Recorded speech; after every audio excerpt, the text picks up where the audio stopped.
हमीरपुर की बीजेपी जनसभा में पूर्व सीएम जयराम ठाकुर को खाली कुर्सियां ही मिली। ये बात पत्रकार वार्ता के दौरान हमीरपुर जिला कांग्रेस प्रवक्ता एडवोकेट रोहित शर्मा ने कही। उन्होंने कहा कि हमीरपुर के गांधी चौक की जनता ने पुष्टि की है कि जनता मुख्यमंत्री सुक्खू के साथ है और पिछले 5 सालों में जयराम ने हमीरपुर से किनारा किया है। उन्होंने कहा कि जयराम ठाकुर के हिसाब से हिमाचल में 11 ही जिले हैं और हमीरपुर से उनका कोई नाता ही नहीं रहा। मुख्यमंत्री सुक्खू का हमीरपुर से नाता न होने वाले बयानों पर जवाब देते हुए रोहित शर्मा ने कहा कि ये बयान राजेंद्र राणा दे रहे हैं, जो कि हास्यास्पद है। उन्होंने पूछा कि चंडीगढ़ से सुजानपुर कौन आया था, ये बताए। उन्होंने कहा कि 2023 से सीएम सुक्खू चुनाव लड़ रहे हैं और 4 बार विधानसभा चुनावों में जिताया हो, उसके बारे में ऐसा कहना समझ से परे है और जनता का अपमान करने जैसा है। देखिए, नेता प्रतिपक्ष एवं पूर्व मुख्यमंत्री श्री जयराम ठाकुर जी ने जो हिमाचल प्रदेश में पिछले कुछ दिनों में किया और ख़ास तौर पर हमीरपुर जिला के नेतृत्व को कुचलने का प्रयास किया, उसका नतीजा ये था कि जब वो हमीरपुर में कल जनसभा में आए तो वहाँ उनको खाली कुर्सियाँ मिली और जब वो भाषण देना शुरू किया तो लोग उठ के चलना शुरू हो गए। इस रैली ने, और मैं तो कहूँगा इस फ्लॉप जलसे ने, माननीय पूर्व मुख्यमंत्री और नेता प्रतिपक्ष को आईना दिखाया है और हमीरपुर की जनता ने बताया है कि जब भी हमीरपुर की जनता के साथ कोई भी ऐसा अन्याय करने का प्रयास करेगा, उनके नेतृत्व को, उनके लीडर को छीनने का प्रयास करेगा, तो हमीरपुर की जनता उसके अपमान का बदला लेगी।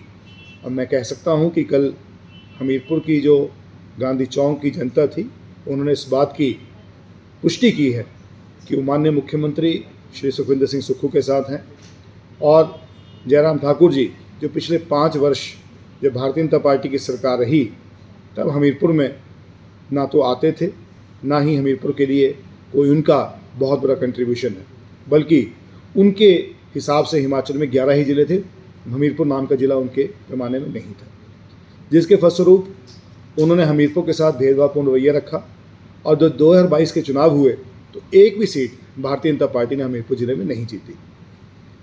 मैं तो ये कहूँगा कि माननीय पूर्व मुख्यमंत्री जी इस बात की बात करते हैं कि वो इन बाई इलेक्शंस को जीतेंगे। मैं जयराम ठाकुर जी को बताना चाहूँगा कि उनका रिकॉर्ड बाई इलेक्शंस के मामले में 0 है। जब भारतीय जनता पार्टी की सरकार हिमाचल प्रदेश में थी तब भी बाई इलेक्शन हुए थे और 3 बाई इलेक्शन हुए थे और एक लोकसभा का चुनाव हुआ था मंडी का। कांग्रेस ने तीनों बाई इलेक्शन जीते और लोकसभा का चुनाव भी जीता। तो अब तो भारतीय जनता पार्टी की नहीं, कांग्रेस की सरकार है और कांग्रेस की सरकार के अंदर बाई इलेक्शन होने जा रहे हैं। तो जयराम ठाकुर जी, आपका अपना पुराना रिकॉर्ड देखिए, अपनी ही सरकार में आप कोई बाई इलेक्शन नहीं जिता पाए। कांग्रेस की सरकार में बाई इलेक्शन जीतना आपके लिए मुंगेरी लाल के हसीन सपने जैसा है। तो हमीरपुर की जनता ने और खाली कुर्सियों जो दिखाई दी हैं और जो उनके भाषण पर लोगों का चलना और उनको रैली को छोड़ देना, इस बात की गवाही देता है कि जयराम ठाकुर जी को आईना जो है हमीरपुर की जनता ने दिखाया है। और इस सुपर फ्लॉप रैली जो पिछले कल हुई है, इससे भारतीय जनता पार्टी की अंतर्कला सामने आई है। जो उनका भारतीय जनता पार्टी का परंपरागत कैडर है, परंपरागत वोटर है, वो इस दल बदल के खिलाफ है। और है कि जो ये बातें उन्होंने कही हास्यास्पद हैं। बयान कौन आरोप लगा रहे हैं? राजेंद्र राणा जी, जो कहते हैं जिनके घर अपने शीशे के होते हैं, जो दूसरों पर पत्थर नहीं फेंकते हैं। मैं जानना चाहूँगा कि राजेंद्र राणा जी की एजुकेशन जो है वो कहाँ हुई है? राजेंद्र राणा जी पहले कहाँ थे? उन्होंने अपना जो मेजर पोर्शन लाइफ का कहाँ स्पेंड किया है? चंडीगढ़ में किसके मकान हैं? चंडीगढ़ में किसका व्यापार है? चंडीगढ़ से कौन आया है?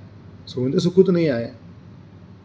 हिमाचल प्रदेश का विश्वविद्यालय में उन्होंने अपने कानून की पढ़ाई की, डिग्री कॉलेज में पढ़े, क्योंकि उनके पिताजी वो नौकरी करते थे। तो उस वक्त वो यौवन काल में थे, वो अपने पढ़ाई के लिए शिमला गए। तो उसमें ये कहना कि उनका हमीरपुर से कोई नाता नहीं, तो हास्यास्पद है।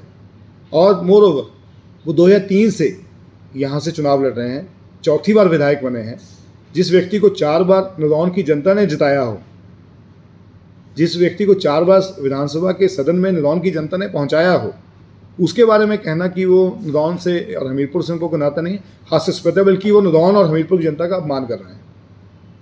लगाई है क्योंकि ना तो कार्यकर्ताओं में कोई जोश है ना ही आम जनमानस में कोई जोश है, बल्कि लोग ये जानते हैं कि हमीरपुर जिला के नेतृत्व को दबाने का प्रयास भारतीय जनता पार्टी का शीर्ष नेतृत्व कर रहा है। और कांग्रेस का नेतृत्व नहीं दबाना चाहते, वो बीजेपी का नेतृत्व भी दबा देना चाहते हैं। हमीरपुर की जनता इस वक्त सजग है, वो अपने अधिकारों को लेकर बिल्कुल प्रखरता के साथ जब मतदान होगा तो मतदान करेंगे, और मतदान जो भी होगा वो कांग्रेस पार्टी के पक्ष में होगा, माननीय मुख्यमंत्री श्री सुखविंदर सिंह सुक्खू के पक्ष में होगा, जिन्होंने 14 महीने में जो अभूतपूर्व फैसले हिमाचल प्रदेश की जनता के हित में लिए हैं और हिमाचल प्रदेश की जनता की जनहित को देखते लिए हैं, उसके ऊपर 4 जून को हमीरपुर की जनता मुहर लगाएगी।